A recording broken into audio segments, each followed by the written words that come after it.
All right, guys, back to it. We're going from Virginia down to North Carolina. We're going to go to Raleigh, North Carolina. We're going to talk about one that happened earlier this week, just a couple days ago, actually. And there's some conflict as to what happened. But the one thing that's true and evident in this story here is that people are tired of police shooting people, whether right or wrong. And I'm not always going to side against the police when they shoot someone. I'm not always going to side against them. No, if somebody aims a gun at a police officer, you're going to get shot. It's like the domino effect. You push a domino. If there's dominoes behind it, they're going to go down too. There's a process. Aim a gun at a cop, you get shot. But what gets me is when the police shoot them and they're unarmed. Or, they're running away and they're not even aiming at the cop. They're just doing this and bang, bang, bang, they get shot in the back. Stuff like that is what gets me. And I'm like, you know what were you guys thinking? I just, the cop that shot the teenager, I found out in another article on that one, the Michigan teenager that got shot through the windshield and she was a passenger in the car was also pregnant. And she's the passenger, so I don't understand why he shot her, and I don't know. But anyway, somebody said that it appeared she may have been trying to get into the driver's seat of the car. Maybe she was trying to stop it because the car started rolling. They said the guy slowed down and jumped out. I don't know. But we are talking about police shootings, and we're talking about the police shooting people, and that's what happened in North Carolina. That's the story that comes to us from news1.com. Thank you, news1.com.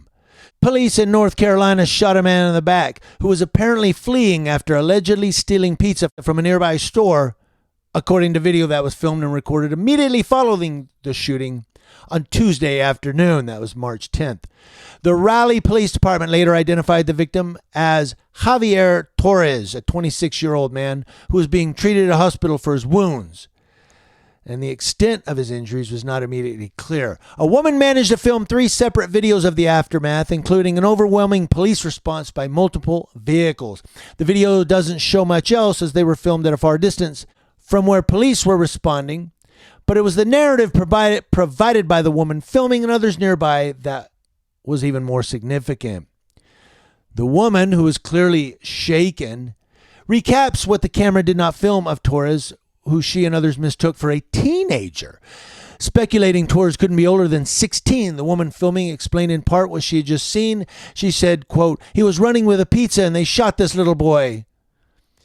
The voice of what sounds like a young girl then chimed in. "That little boy stole a pizza and they shot him in the back." The woman then explained that she was at a Sheetz convenience store when we seen this little boy just running with a pizza. All of a sudden, I see a cop pull his gun out. The next thing you know, you heard gunshots. And then, of course, there's some expletives. The shooting was part of a trend in recent years of police shooting people in the back. Raleigh Police, Raleigh, North Carolina, quickly put out a statement and said Torres was armed and that the officer who fired the lone shot had activated his body cam before the shooting. Raleigh Police, that's Raleigh, North Carolina Police, said, quote, "At approximately 6:40 p.m., Raleigh police officers responded to a call of a man with a gun in the 1000 block of North Rogers Lane. When officers arrived at the scene, they observed an individual who matched the description given by the 911 caller. The individual was later identified as Javier Torres, date of birth 8/3/93. Raleigh police said also, Mr. Torres ran upon the arrival of the responding officers and a foot chase ensued, during which police repeatedly ordered Mr. Torres to stop and drop the gun. During the chase, Mr. Torres was shot one time by a responding officer. He was transported to a nearby hospital by EMS. A handgun, as described by the 911 caller, was located at the scene of the shooting.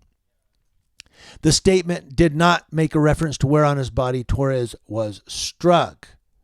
Other officers there recorded the shooting with their body cams, and Raleigh police said it would seek a petition to authorize release of the video of this incident. The shooting comes about a month after Raleigh police bloodied up a black driver who they snatched from his car because he was allegedly involved in a hit and run.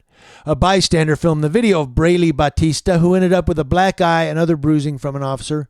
repeatedly kneeing and hitting the driver while trying to force him out of the car. Eventually, a second cop arrived and helped forcefully remove Batista from the car to the ground. Now, I'm going to jump here. It talks about, I will put a link to this story in the description box below. You can go read the whole thing for yourself, but I just want to jump down here. It talks about another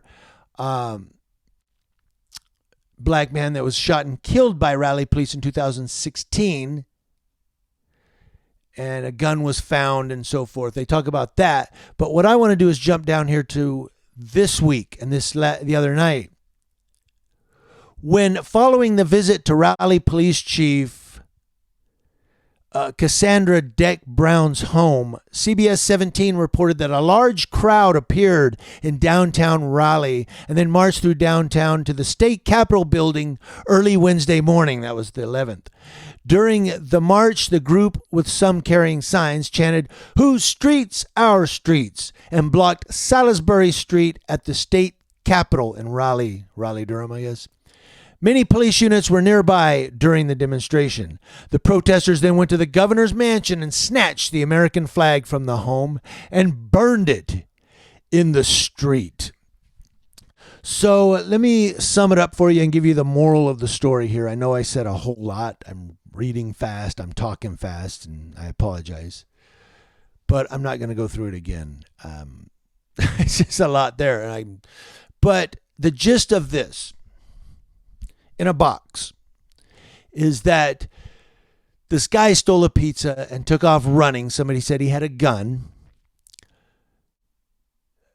The police apparently were yelling, "Stop, drop the gun." One police officer fired and shot him from the rear.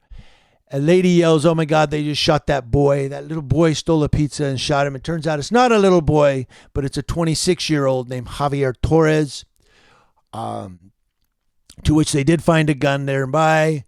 And then a crowd marches down through the streets of Raleigh to the state capitol yelling, "Whose streets? Our streets." Goes to the governor's mansion, pulls his American flag down, and burns it in the street.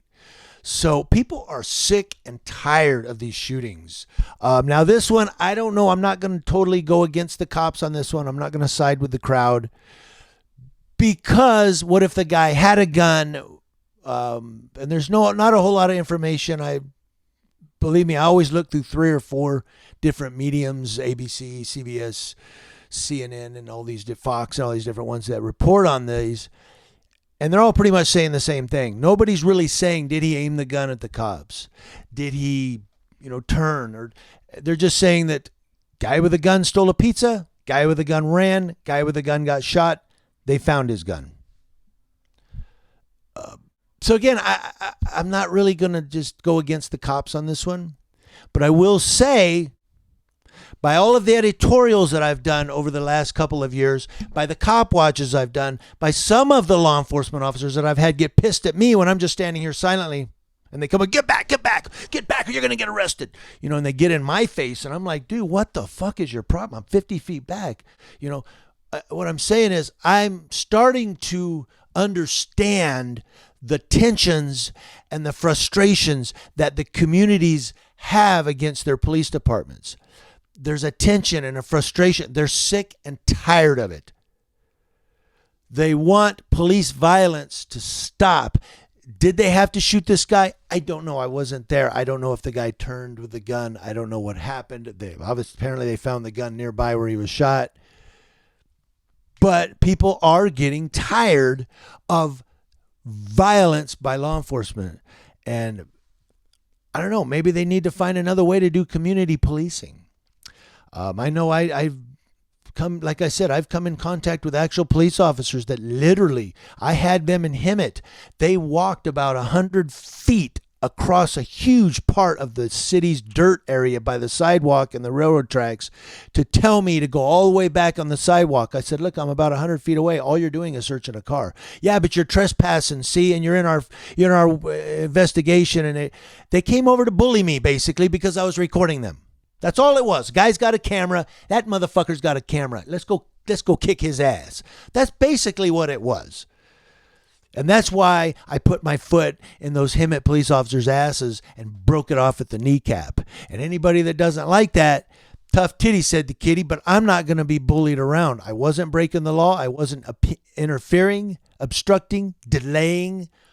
Okay. Did I resist them? Yeah, because they weren't being lawful. They were violating my rights. They were committing a Tom Bain Civil Rights Act in California, and they were violating my First Amendment rights to free press.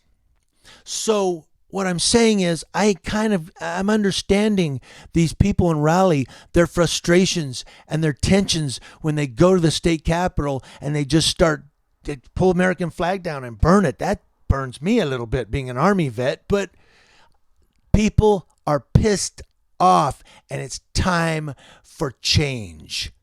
What do you guys think? I've talked enough. Sorry I talked so much. I'm a blabbermouth in this one, but hopefully I got my point across. Thank you guys for watching Community Leo Watch, watching Leos. That's law enforcement officers from coast to coast for the most. Thank you. Have a happy Thursday. I will have another editorial for you tomorrow and more coming all week long.